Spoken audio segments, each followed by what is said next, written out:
আজ সেহরি খাওয়ার পর কিছুতেই যাতে ঘুম আসতেছে না, তাই ঘুম যেহেতু আসতেছে না একটু ফর্সা হয়েছে, তারপর বাহিরে কিছু ঘোরাঘুরি করে আসলাম। তারপরেও অনেক কাজ আছিল, আর কাজ করতে কিছুতেই জানি আবার ভালো লাগতেছে না, কোনো কিছুই ভালো লাগতেছে না। তো মনে হইলো যা এখন মেহেদি পরব, যেহেতু সবাই ঘুমে আছে, তো আমি একা একা বসে মেহেদি পরছিলাম। দেখে এখন মেহেদি কিছুটা পড়তে না পড়তে আমার ছেলে আবার ঘুম থেকে উঠে গেছে। তখন বলতেছে তুমি মেহেদি পড়তেছো, আমিও পরবো। তো তাকেও পড়াইছে মেহেদি।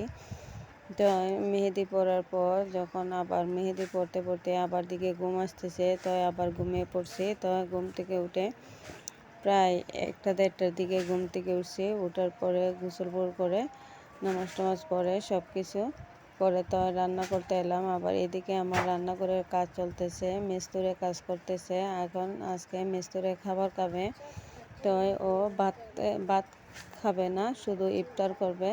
বলতেছে যে আমি ভাত খাবো না, আমি শুধু ইফতারি করবো, আমি এর জন্য ভাত টাত রান্না করবো না। তো আমি ভাবলাম ভাত টাত যেহেতু রান্না করবো না, তাহলে এত আইটেমের দরকার নেই, তাই ওর জন্য শুধু ইফতারি বানাইতেছি।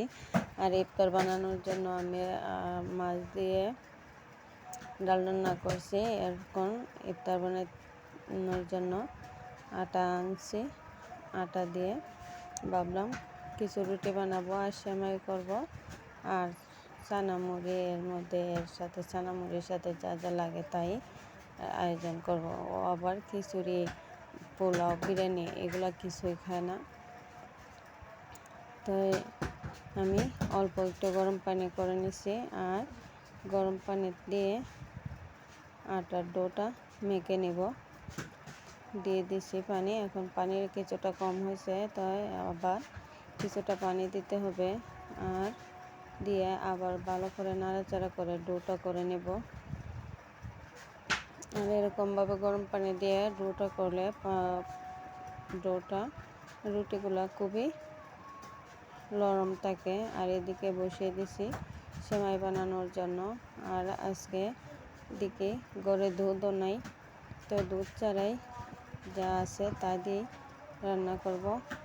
আর এর মধ্যে দিয়ে দিচ্ছি সেমাইয়ের মধ্যে যা যা লাগে তা সবই দিয়ে দিতেছি আস্তে আস্তে। আর একদিকে চানা বুট রান্না করতেছি, চানা বুট প্রায় হয়ে আসছে।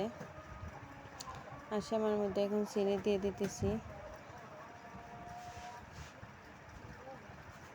আবার এদিকে আসরে আজান পড়ে গেছে, কখন কী করব বুঝতে পারতেছি না।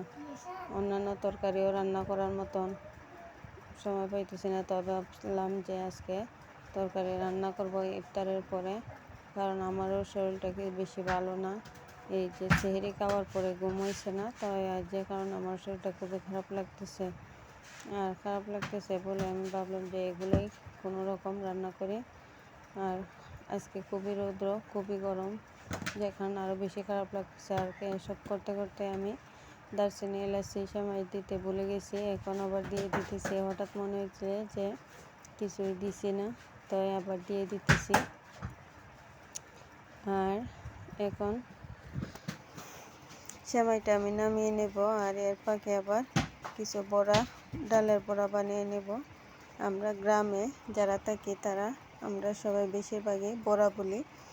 আর এটা তো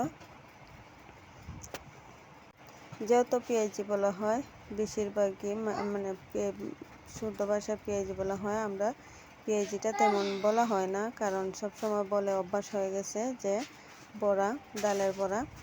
আর এদিকে ডোটা ভালো করে বানিয়ে আমি এখন রুটিগুলা বেলে নেব। আর রুটিগুলা বেলে নেওয়ার পর এক এক করে রুটিগুলো আমার তেমন একটা গোল হইতেছে না আজকে, কেন জানি অন্যরকম হইতেছে। তারপরেও ভাবলাম যেহেতু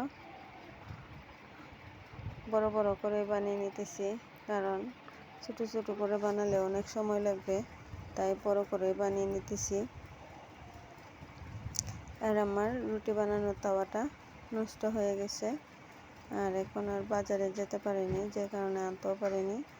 আর বাড়িতে অনেক সময় নিয়ে আসে, এখন আর নিয়ে আসছে না, তো আর রাখা হয়েছে না, যে কারণে মাটির পাতিলেই রুটিগুলা বানাইতেছি।